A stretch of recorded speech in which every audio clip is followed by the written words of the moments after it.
Now to some other big stories. Ukraine's Air Force says Russia launched more than 200 drones and missiles in a massive aerial attack across the country overnight. The Ukrainian capital of Kyiv was the primary target. Officials in the city say at least 8 people were killed and dozens wounded, and that includes children. In response to that attack, the Ukrainian President Volodymyr Zelensky announced he's cutting today's visit to South Africa short. Now, the strike comes as President Trump accuses the Ukrainian leader of harming peace negotiations with Russia after Zelensky said his country would not recognize Russian control of Crimea. I think Russia is ready, and a lot of people said Russia wanted to go for the whole thing. And I think we have a deal with Russia. We have to get a deal with Zelensky, and I hope that Zelensky, I thought it might be easier to deal with Zelensky. So far, it's been harder. For more on this, let's bring in Michael Bociurkiw now. He's a senior fellow at the Atlantic Council's Eurasia Center. And Michael, you just recently returned from the southern Ukrainian city of Odessa. So I want to get your reaction to that. You had this overnight attack by Russia, plus other recent attacks. Does this signal the Kremlin is not interested in a peace deal? And why do you think President Trump is saying it's more difficult to deal with Zelensky than Putin? Yeah, good to be with you again, Errol. Well, it's, as President Zelensky said, one of the most brazen and complex attacks by the Russian side.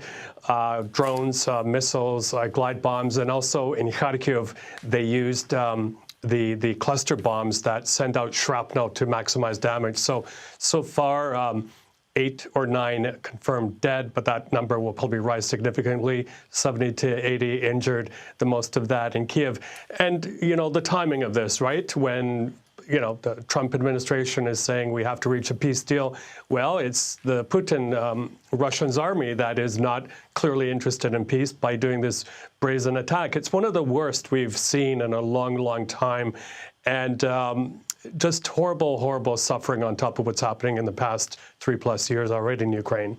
Yeah, and we're seeing some of that horrific footage on our screens. Now, we know Ukraine doesn't want to recognize Russia's territorial claim of Crimea. So why would the U.S. back Russia's position on that in these peace negotiations? President Trump has said this could be over quickly if Ukraine just agrees to what Russia wants. Yeah, well, I'm sure if all the correspondents who cover the White House would agree that it's difficult to make sense of anything coming out of there. But what I'm observing from my point of view is that the narrative and the actions of this White House are becoming more Kremlin-esque by the day.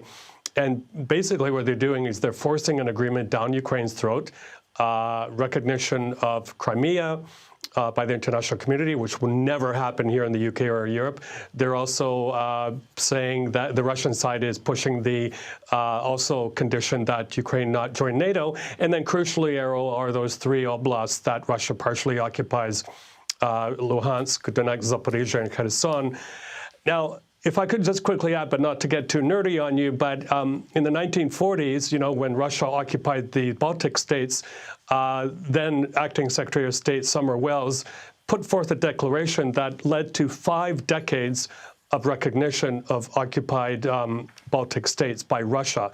And that's an example here. I think the United States could say, okay, well, Russia has control, but we will not recognize. And quickly, why that's important is because that could allow the freezing of assets and also protection for displaced Crimeans in Ukraine and elsewhere in the world. That really symbolizes the American values that we're so familiar with. Yeah. Meanwhile, folks in Ukraine just continue to suffer, wanting their own country protected. Michael Bociurkiw, great to chat with you about this, joining us from London. My pleasure.